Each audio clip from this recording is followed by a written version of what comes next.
Listen only mode. Hi everyone, this is Barb Bruno. I want to welcome you to our call today. Our topic is the secret of increased sales and profits. And now that the first quarter of the year is over, think about that. We're into April, so almost 1/3 of the year is gone. And what I want all of you to think about for a moment is, are you 1/3 of the way to the profits and the sales that you had envisioned for 2016? Now, business is pretty strong across the country as well as in Canada, other than areas that are highly impacted by the downturn of the oil and gas industry. But again, that doesn't ensure that you're going to hit sales and profits. So I think the question often that I hear from owners is, how do I ensure this? What actually is the secret of increased sales and profits? And the secret to increased sales and profits is for you as an owner or manager to know what results your people need every single day in order to consistently hit or surpass goals. And yet, especially if you have a direct placement business, often recruiters feel it's a crapshoot every month, that they start at zero, and it pretty much depends on what kind of business they write, when in essence, that's not true at all. If in fact you know what results everybody needs, you can consistently hit or surpass your goals. And the way to do that is to track metrics, and too often your team feels like they're taking a daily leap of faith in order to consistently hit or surpass goals, when in essence, that's not true at all. You don't want your people feeling like, well, I hope I hit my goals. I hope I hit my income goals. And the truth of the matter is, our profession is either wonderful and we love it, or it sucks. There's very rarely something in between. If you're hitting your goals, if you're making money, you just can't wait to stay on the phone and talk to people and everything is going right. On the other hand, if all of a sudden things are blowing up, and there's a big influx right now of no-shows, no starts, offer turndowns, and especially counteroffers, and that always happens when it's a candidate-driven marketplace. But I'm seeing more counteroffers from my clients than I've ever seen before. I'm hearing that on every call I'm on, every conference I address. It just seems to be, a real problem right now. And so you want to do what you can to help your people be happy in their jobs and earn the income they want to earn, because that means your company is also hitting their goals. Now, the only way to know the daily results needed is to track your stats and individual ratios.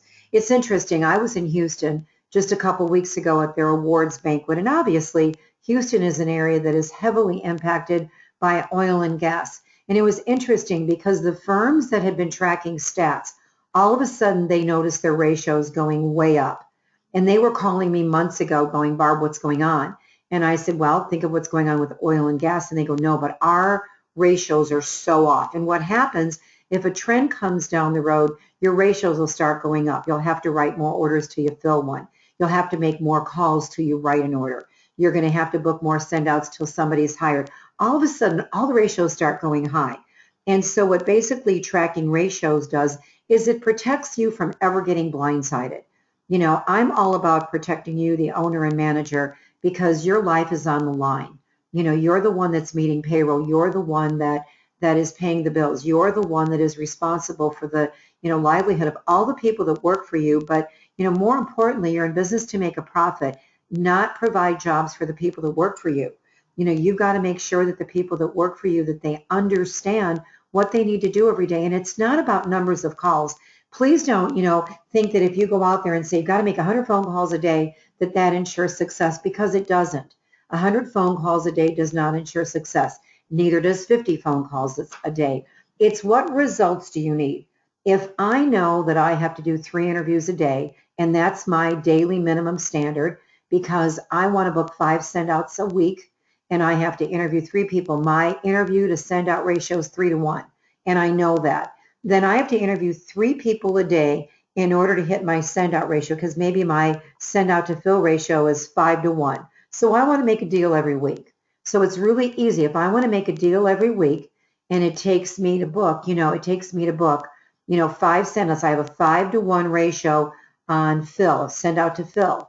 So I know I have to book 5 send-outs, which means I have to interview 15 people. Now, how many calls do I have to make? I have to make as many calls as I have to make to book 4 or 5 people a day. Because if I've got to do 3 interviews a day, I'm not going to book 3 interviews. Someone's going to no-show.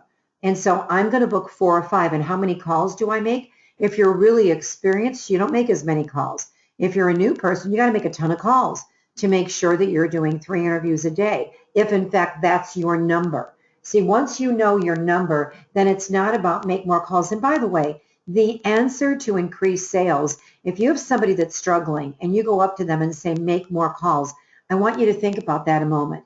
Because if they've been making calls and they're not getting any results, say you got somebody in sales and are just not, they're not writing jobs, they're not writing contracts, they're not writing temp assignments, and they're making marketing presentations. And so they come to you for advice and you say, make more calls.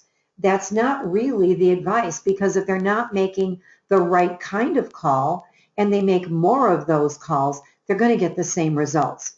So it's a matter of listening to what they're doing, tweaking what they're saying, and having them know what daily results they need. And I'll be honest with you, the job is just more fun. The job is more fun if somebody that works for you knows, okay, I've got to do 3 interviews a day. I've got to book, I've got to book 3, a send out a day. I have to, and they know exact numbers. They know how many interviews. They know what results they need. Then they back it up into the activity. And once the results are attained, they've had a good day. And as from an owner standpoint, the one number I monitor more than anything else is send out to fill or send out to placement. I don't really care about anything else. And I know that may sound crazy coming from somebody that really believes in metrics, but that number tells me what kind of month we're having. I want to know how many first interviews are booked. When I had multiple offices, that's the only number they called into me. They would call in that number to me every single day, no matter where I was. I wanted to know how many new first interviews were booked, because I could predict what kind of month we were having just by the numbers of new interviews being booked. Because truly, that's the most important number. You want to increase sales and profits? I can give you one answer to how to do that. You want a better April than you had March? Get more people on first interviews. It's as simple as that. Nothing happens until hiring authorities interview your candidates. Nothing happens. Makes no difference if you're doing, contingency, direct, retained, you're doing temp contract, makes no difference. You've got to get people in front of hiring authorities. I always compare what we do to dating a lot. If your people aren't getting people in front of hiring authorities, you're never going to get a hire. If somebody doesn't date, they're never going to marry. They've got to be that hunter. They've got to go out there and realize their job every day is to, get somebody in front of a hiring authority first interview. That is the most important number that you monitor, because if you do that, if every month this year you just increase that one number, every month will be better, because the send out to placement or send out to fill ratio is not going to change unless the economy changes. So you know exactly how many people to send out before a hire is made. I was doing some consulting yesterday with a gentleman, and I found this interesting because he's had people blanking, and they blank every other month, and he can't figure it out. Well, when people are successful and they're booking interviews, they're celebrating, they're prepping, they're debriefing, they're doing all the things to close sales, they forget to do recruiting and marketing and presentations on existing orders. And so then the next month they tank. But he had more or less accepted the fact that it's okay. So I had him go back on the bad months, the alternate month that seemed to go flat. And I said, how many send-outs were booked? And on an average, his team of 11 was booking 4 to 5 send-outs the month that they blanked. And then I asked him, what's your send-out to placement ratio? He didn't know. So he went back and he checked it, and he called me this morning, and their send-out to placement ratio in his office is 7 to 1. Well, in a month where they're all booking 4 or 5 send-outs, none of them have a chance of closing a sale. They're doing very high level. And when I pointed that out to him this morning, he goes, oh my God, right there is my problem. I said, it'll change everything. It will change everything. You've got to know how many people have to go on first interviews before somebody's hired. Now, who should track metrics? Everybody. Every single person that's involved in the placement or fill process, whether focused on recruiting or client development and sales, should track metrics, because it is the only predictor. And tracking metrics absolutely takes the mystery out of where your team needs to focus.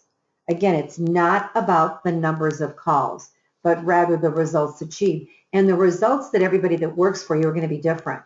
If you have a very tenured person, they know who to call and how to call. New people always get so frustrated. We just added somebody new to our team. And the first thing that they realized after about a month was, I've got to make so many more calls than everybody else. And yet they're making so much more money than me. Well, guess what? They know who to call and how to call. They don't have to make as many calls. So the numbers are going to be very different based on the skill set of the person working for you. And by the way, you can hire a new person who's a little rock star, and their ratios are better than some of your tenured senior people. Knowing stats and ratios, what it helps you do is predict upcoming trends. When numbers are not monitored or tracked, that's when you get blindsided, whether the job market or economy takes a downturn. And the economic, forecast right now for our industry is really strong. I follow Ellen Below. He's an economist that has been spot on predicting economic trends. He's the only one that predicted the downturn in 2008 to the month. I mean, their accuracy, he and his brother are just amazing. And they're saying that the next downturn isn't going to really happen until 2019, and it's not going to be a big downturn. It's going to be just a little one, and the 2020s are going to be a heyday. But that doesn't mean you're going to have record sales and profits, does it? You're only as strong as the weakest person that works for you. You're only as strong. I want to repeat that. And often it's that weakest person that you and I spend the most time on trying to save them. And where you should be putting your focus are the top people. You should be making it easier for your top producers to even produce more. Now, what metrics should you track? I'm asked this at just about every conference I go to. You have to measure activities in sales that provide feedback to set standards. So you've got to know, what activities lead to desired sales results. You've got to measure activities at different parts of the sales process, whether you're on the recruiting side of the sale or the client development side of the sale. I love when people say, well, I've got salespeople and I've got recruiters. Your recruiters are salespeople. I mean, they're just selling a different thing. They're doing a different part of the placement process, unless they work a full desk where they're doing both parts. But we're all in sales. And then what you do is when you set standards for different elements in the placement process, then you measure it and you can make adjustments. See, if you're not tracking metrics, you don't know where the weaknesses are of your team. You also don't know the strengths. Like, you don't know what makes your greatest producer your greatest producer. Then what you want to do is you want to measure against the new results. If you adjust, certain criteria that you ask your people to hit, certain results you want them to hit to improve their stats, and then you see it's not happening, you got to make another improvement. If it's working, then the process is just repeated. The placement process is exactly that. It's a repeatable sales process. And I want you to think about your business for a minute. If you want to increase sales and profits, is your business set up like a franchise? If somebody came to you today and said, I want to open 3 offices just like yours, here's $2 million, and let's open 3 offices, and let's put all the systems and process that you have in place in all the offices. You can't have every desk set up differently. You can't have some people tracking stats and some not. You can't have some people following the way you want things done and some doing what they want. And the reason you can't do that is it's costing you a ton of money. And there are certain ratios and statistics that are just critical to anybody's success. I don't care what job they have. But what never changes is the importance for you to know what is critical to measure as it relates to sales and profits. And again, the most important ratio to monitor, send out to filler placement. I've been a believer for my whole career is when in doubt, send them out. I'm not saying don't screen. I'm saying you've got to screen and you've got to set up. But when somebody, you can't not send out somebody you don't like. I just had this happen at a conference last week. I was at a conference and I said, when in doubt, send them out. It doesn't make any difference if you like them or not. And one of the recruiters stood up and said, if I don't like somebody, I am not sending them to my client. And I said, why not? Well, I know what my client will hire. And I said, really, how long have you been doing this? And he'd been doing it 7 months. And I said, I find that fascinating because I've been doing this 30 years and I still don't know what my clients are going to hire. And he looked at me and I go, seriously, they surprise me quite often. If somebody has the skills, stability, and experience, send them. You don't have to like them. Your client does. And you're probably over screening. When I talk about this ratio, I do believe that they have to meet the specs. I'm never going to send someone who's not qualified. But I don't have to like somebody in order to place them a job. What measuring stats is going to do is it's going to contribute to sales and not distract from sales. And in order to do that, you need to keep measuring your stats simple and consistent because consistency is key. And by the way, I was very guilty early in my career. What I would do is I would go to conferences or I would sit in on a training session and I would get all excited and I'd come back to my office and I'd start changing things to the point where my team hated when I went to a conference because I'd come back and want to change everything. And I heard one of my managers say once to one of our new hires, don't worry, Barb does this every time she goes to a conference, and then she'll settle down and we'll go back to doing the way we do things because it works. we're all very successful here. And when I heard her say that, I was taken back, and then I realized, well, I'm not consistent. If I'm going to make a change, if I'm going to start tracking something, not only do I have to be consistent and do it over a long period of time, if I'm asking my team to keep stats, I've got to react to them. And understand something, tracking metrics is just as important as planning, and it must be done daily. Everybody has to do it, and it must be done daily. It's just as important as planning. And it's interesting because I train many of the $1 million producers. They're doing $1 million by themselves in direct placement and $1 million in gross margin of profit. And I can tell you 3 common denominators. Number 1, they're the best client I've ever seen. They know every phone call they're going to make the next day. Number 2, they know their numbers. They know exactly how many people they send out before somebody gets hired. And number 3, they're very focused. I mean, you can't get them off track. They may not work the long hours somebody else may work, but when they're working, they're having their outgoing planned calls controlling their destiny. They're the most focused people you ever have met. But isn't that interesting that the most successful people in our industry, which by the way, represents less than 5% of the people in our industry, those are their 3 common denominators. They know their numbers. And if you're a business owner, tracking metrics will help your company prosper and grow. And if it's going to be a heyday, if you're going to have some strong years in 17, 18, before you get into 19 where there's going to be a little bit of a dip so that you can really enjoy the benefits of the 2020s, you want to set your business up now like a franchise. You want to have systems and processes in place. If you hire somebody new, you want them to know exactly what you expect. It was interesting because I did an owner-manager session at this last conference, and then I did sessions separate for sales and separate for recruiters. And the recruiters were saying how they were complaining that the owners are never happy. They always say they're not meeting expectations, and they go, but we don't even know what they expect.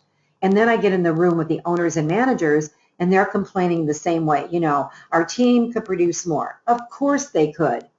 But when you say they're not meeting your expectations, do they even know really what you expect of them? It can't just be, I expect you to do 40 a month. It can't be that. You can't just give them the production amount and have that as the only expectation. You've got to show them what daily results they need and tie it into their income goal, because if they understand what's in it for them, they'll track it. If they realize every month doesn't have to be a crapshoot, eventually they'll learn to like this. I had an owner tell me a month ago that his people would not track stats. He goes, they just won't do it, Barb. They won't do it. And I said, but if you make it mandatory and not optional, what do you mean they won't do it? Well, they're going to complain. And I said, the only reason they're going to complain is they don't understand the what's in it for them. But the statement, what gets measured gets focused on, is true. You've got to measure to understand, learn, grow, and succeed. And you've got to measure for warning signs of slumps. Also, you want to identify as the owner who's doing a great job in your business so you can look at their numbers and understand the repeatable process that they're implementing to make them that successful so that you can keep repeating it. See, without measuring ratios and stats, the ability to prosper and grow can really appear to be intangible, like it just doesn't exist. By the way, back to the gentleman I talked to a month ago who told me his people would not keep stats. I said, okay, let's get them on the phone. Get a conference line, let's get them on the phone.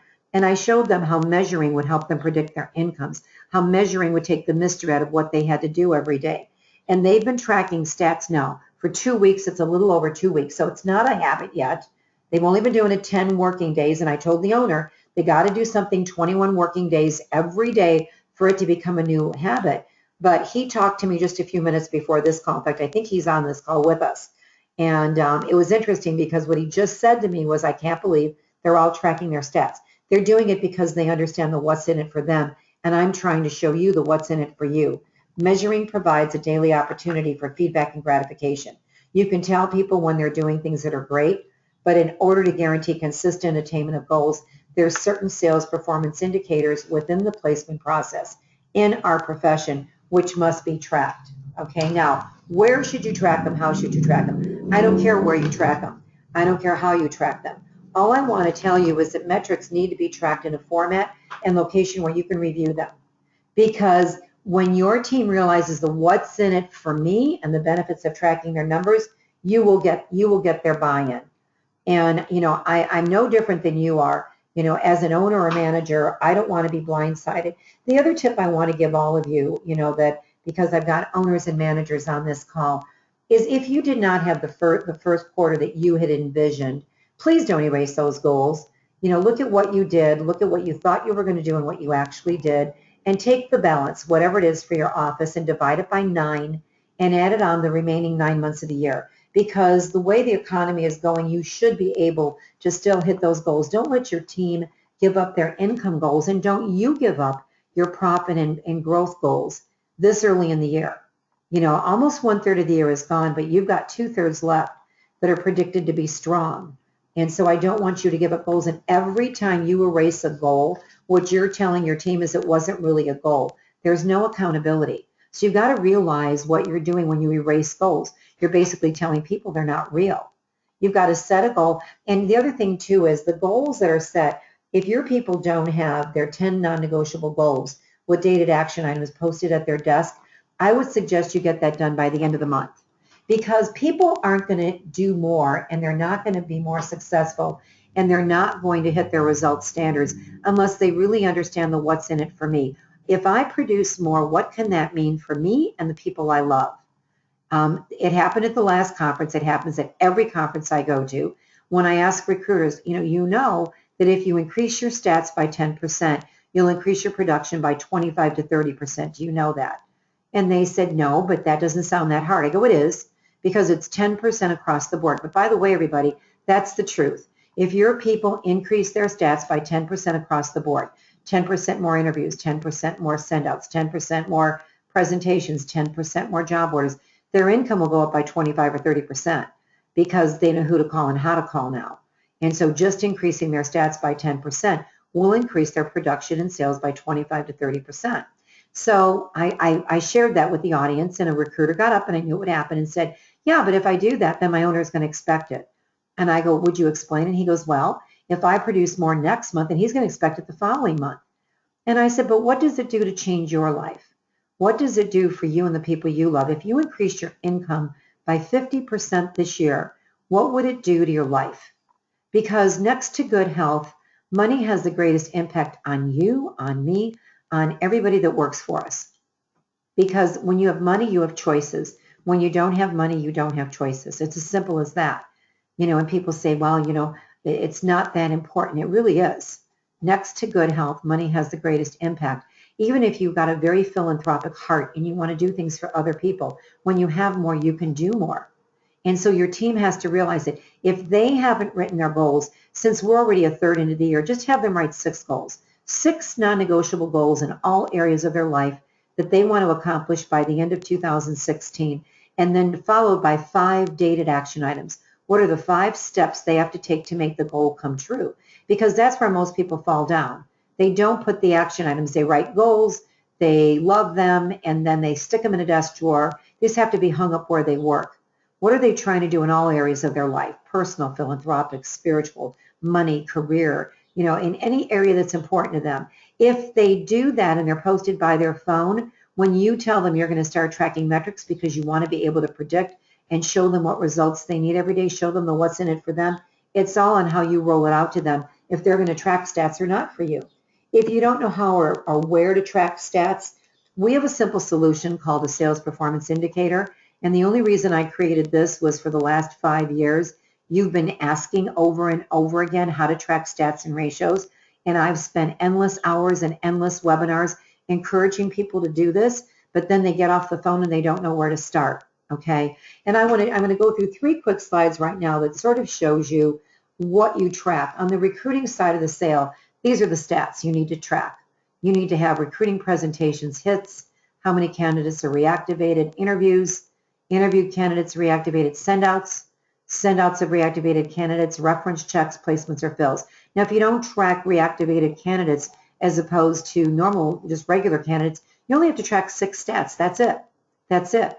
And what we did is we did a system where your people can put their stats in at the end of the day and hit submit, and the system automatically calculates their ratios for them, shows them year-to-date, month-to-date, shows them everything they need. On the client development side, inside, marketing calls, marketing presentations, job orders, contracts, or temp assignments, that are written, how many orders are written as a result of marketing a candidate, candidate presentations to clients, send outs, fills by self and fill by others. Those are the only stats you need to track. And on client development outside, it's face-to-face appointments. Completed face-to-face appointments is one thing to schedule them. It's another thing to complete them. Marketing calls, marketing candidates. How many orders are written as a result of marketing candidates as opposed to just a marketing call? And then, of course, fills and send outs.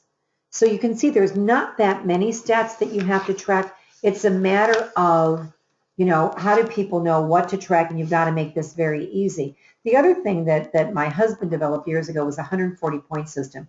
And if you hit 140 points in a day, you're doing the activity that's going to help make you money.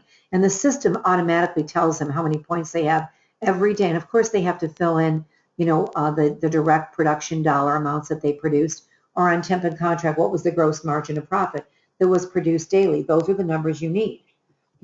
What our system does then is it basically calculates ratios for them. It takes the guesswork out of calculating stats and ratios that impact your sales and profits. And so my advice to all of you, I hope you follow some of the other suggestions I gave you today too. If you don't have revenue generating strategies, if you're not where you are right now, the best thing you could do is after this call, take out a sheet of paper and just write down the top 6 strategies you have right now in your business to make money. What are the top 6 things you do every year to make money? And write them down. And then next to what you do, you've got to be honest with yourself. Are they working or not? And if something's not working, then you've got to change it. When I was training in Houston 3 weeks ago, I had a room full of owners that were on the verge of losing their businesses. And what I said to all of them was, what changes are you making? And they go, we don't even know what to do.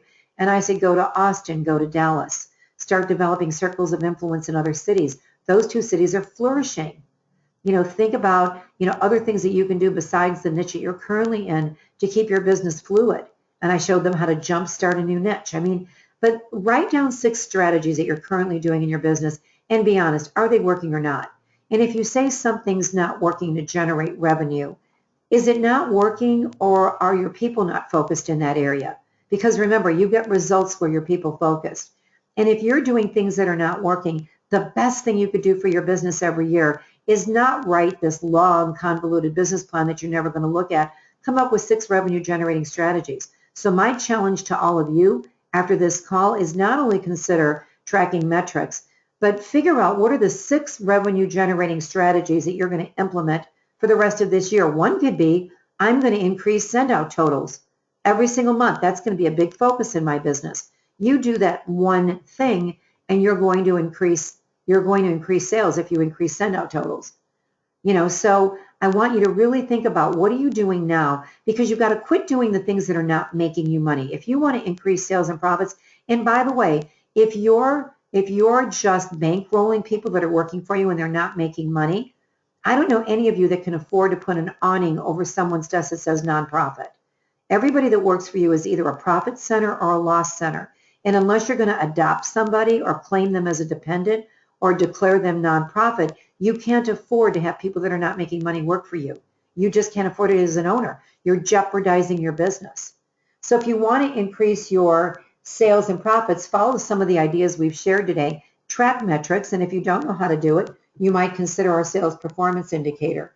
If you want to make decisions based on facts and not emotion, implement some of the ideas we've shared. Track metrics, and if you don't have a way, consider our sales performance indicator. If you want to identify your repeatable sales process, same answers. If you want to set attainable standards of performance, I have so many owners ask me, well, what are standards of performance? What should we even be setting? The system will show you how to do that, because you've got to plug in production numbers, and it'll start teaching you as an owner or manager of what minimum standards of performance you should have for your team based on what's been done in the future and what you're trying to achieve in the future.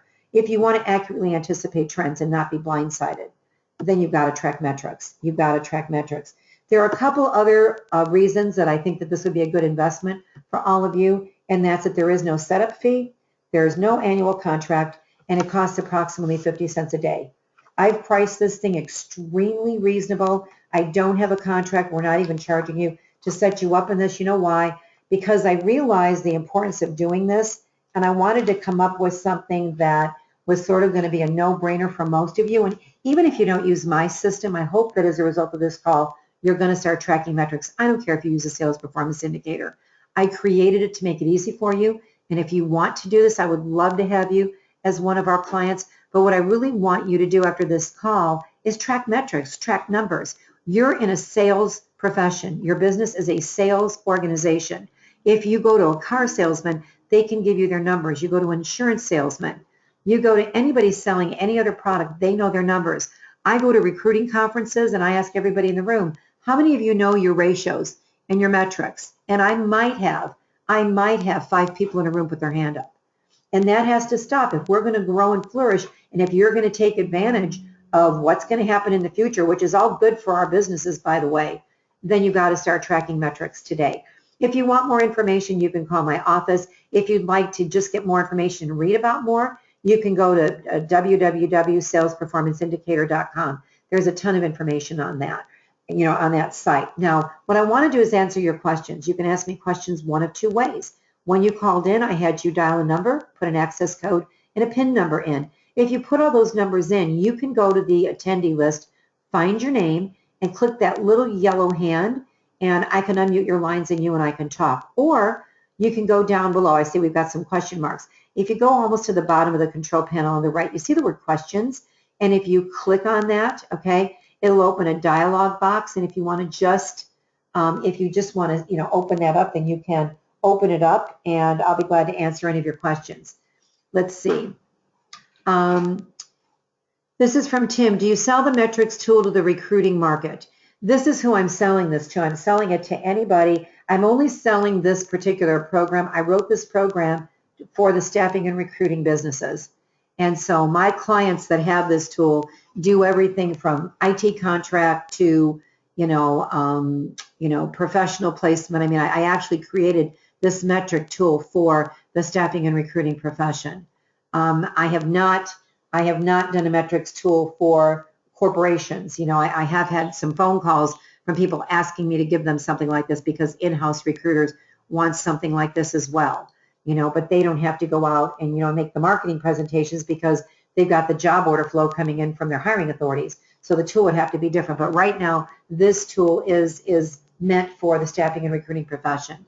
Can you talk about what is the best way to start in a new market? Jenny, that actually is a whole training session, and I have a 15-step process of starting a new market. I can give you some really quick tips on how to get into a new niche or a new market. What I want you to do is really do your research and go someplace where there is a high demand and very low supply, because that's where you're going to make the most money. And you want to go to higher level contract if you can, higher level placements, because you can place one higher level person and get the same, you can get the same results you're getting from placing many at lower levels. And what I would suggest you do is you interview 10 people. Pick a niche and then pick no more than 5 or 6 titles, and then interview 10 people in each of those 5 or 6 titles. And once you do those 50 or 60 interviews, number one, you really understand the jobs you're placing because you've interviewed 10 people that have done it. You've got inside information on all the companies they work for. You know how they got their job. You know what firms use recruiting firms and which firms don't, who uses staffing and who doesn't. You ask them the 5 companies they work for most and why, and where they would never work and why. So the companies they want to work for, those can become your targets, because every niche has hot companies, and where they will never work for and why, those are great resources for recruiting, and so that's a great way to get started. That's like step 1, 2, and 3 of our program, but that will help you, start in a new market. Is just, don't try to be a generalist in an area. Don't go too broad. Go very specific. Go, this is my niche. These are the 6 titles I'm placing. How many gross margin dollars should a solid recruiter in a blended environment that does not work a full desk fill annually? That's a question I can't answer, Bruce. I'd love to give you just like a blanket answer that this is what the normal person is doing. But the problem with gross margin dollars is it's all over the board based on what level you're at. If you're doing, high level contract, if you're doing light industrial temp, a lot of it also depends on, some offices have 5, 6, 10 openings called in a day, just because they're that fast paced, high volume call center, office support, light industrial. That's a much different business and much different gross dollar margins than a company that is doing high-level IT contract. It's a total different business.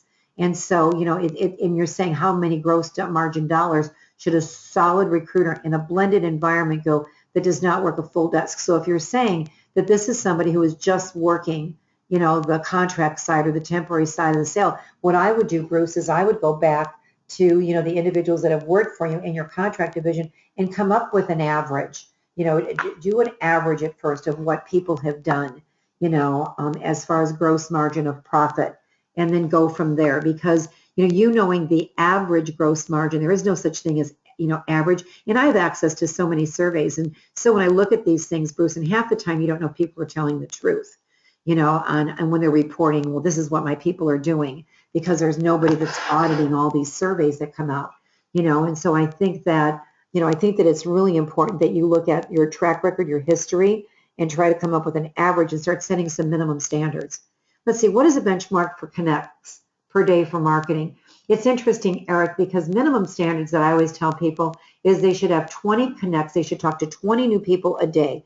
That's whether they're doing marketing or they're doing recruiting. Because what's happening is everybody's blaming voicemail. Everybody's blaming, all these things. And what's happening, Eric, is our people are talking to the same people day in, day out, day in, day out. They're talking to the same clients. They're talking to the same candidates, and they're not making new calls. And I don't care how solid your client base is. You've got to have your people doing marketing calls every day, because you've got to upgrade your clients. Your best client for your business in 2016 could be somebody that's just sitting there frustrated, waiting, not knowing what to do, and you haven't even called them yet.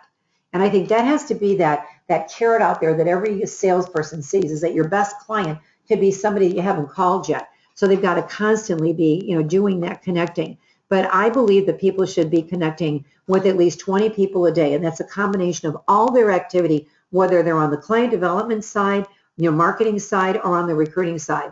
They want to talk to 20 new people a day. Now, if they're strictly doing marketing calls, ice cold marketing calls, chances are they're not going to talk to 20 new people a day. But if they're converting reference checks into marketing calls, if they're checking references, and converting the references in the marketing, if they're marketing candidates, they're going to get more people. If they're calling past employers of candidates that have been interviewed and said, I just talked to someone who used to work for you, God, I had to pick up the phone. That call is going to be returned. And they also have to learn what voicemails to leave. What most of your people are doing is going, hi, I'm a salesman. I want to sell something. Do you call me back? They do that on both their recruiting calls and their marketing calls. Those calls are not going to be returned. And by the way, they're not saying what I just said. You're probably sitting there going, what is wrong with Barbara? She's out of her mind. They're not going, hi, I'm a salesperson. I want to sell to you. But you know what they are doing? They're going, hi, I'm from ABC Recruiting, and I've got this candidate, and I was wondering, and they're telling what they're selling. Or on the other side, I represent the top talent, and I would love to introduce myself to you. As a candidate or a client, I don't care about your people. I don't care about you. I don't care about your business. I care about me. If I'm going to return a phone call, I have to see what's in it for me to return the phone call. And what irritates employers, they tell me all the time, is that we all say we're different, and when they ask us how we're different, we all say the same things. So when you're making the calls, the voicemail that gets returned more than anything else, and write this down, is, hi, my name is Barb Bruno. Someone suggested we talk. When you call me back, interrupt me no matter what I'm doing. I don't want to miss the call. I'm really looking forward to the conversation. Again, my name is Barb Bruno. I repeat my phone number. Have a great day. Thanks. They return that call for a couple of reasons. Number one, you said someone suggested we talk.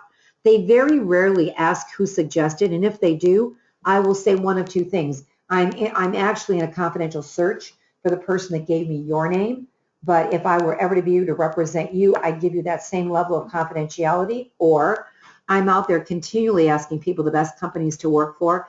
Your company comes up consistently. I represent the best talent in your industry. I also want to represent the best companies, and that's you. Let me ask you a question. If you could improve your way of hiring in one way, what would it be?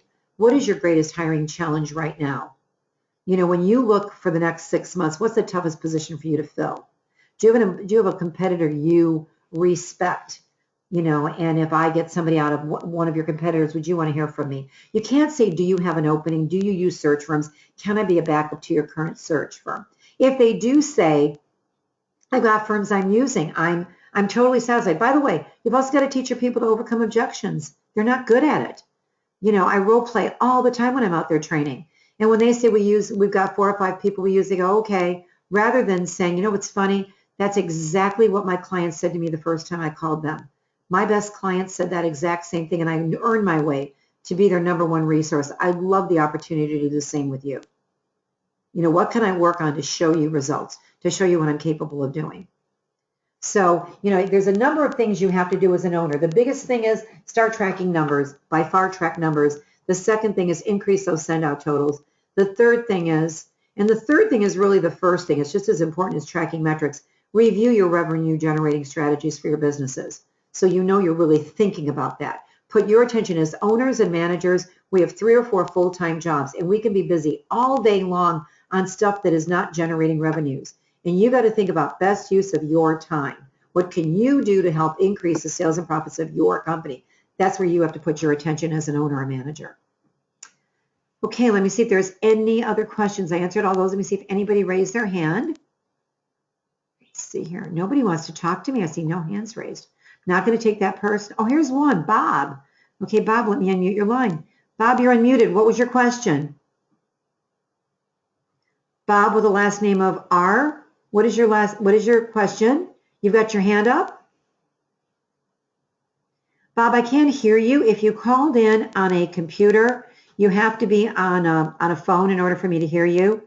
So if you do have a question, Bob, if you want to type it in the question area, go down below where it says questions, click on that plus sign, and I'll give you a couple minutes to get your question out. Okay, Vandana, I see your hand is up. What is your question, Vandana? Can you hear me? I sure can. Okay. I believe you just said maybe even a script. What was the last script you just mentioned? Like maybe 20 seconds ago. Can you repeat that? Remind me what script I was doing. I think you were talking to someone about. I kind of missed like 10 seconds. Was it a voicemail? It's okay. Yeah. Okay, the voicemail script, and I never say it the same way twice, so I'll do my best to say it the same way twice again. A good voicemail script, and by the way, we have an 82% callback, and my training clients have a very high callback. So I deal with a lot of companies. I do a lot of consulting for companies, and this voicemail works in every discipline. And it goes something like this. Hi, my name is Barb Bruno. Someone suggested we talk. When you call me back, please do me a favor and interrupt me. I don't want to miss your call. Just tell whoever answers the line to interrupt me no matter what I'm doing. Again, my name is Barb Bruno. The number is blah, blah, blah, blah, blah. I really look forward to our conversation. Have a great day. Thanks. And the reason they return it, Vandana, is because you made them feel important. You said, interrupt me when you call me back. And I'm really looking forward to the conversation. And that's why they return the phone call. What we do too often is we kind of tell them why we're calling. And again, when I said earlier, you call and say, hi, I'm a salesperson. I want to sell to you. Call me back. You're not using those words, but that's what you're telling them. I want to sell you something. Call me back. How many salespeople do you call back when you get home from work at night? I don't call anybody back. I just don't if I think they're a salesperson. People like to buy, but they don't like to be sold. So you got to position yourself differently when you call, but that voicemail really works. Thank you. Any other question? Okay, let me mute your line out. Let me see if there's any other questions. Let's see, Bob, I'm going to try one more time because your hand's still up. Bob, are you there? I unmuted your line because your hand is still up, and I don't see you typed in a question. Bob with the last name that starts in R and ends in Z. I don't like to say last names on the phone.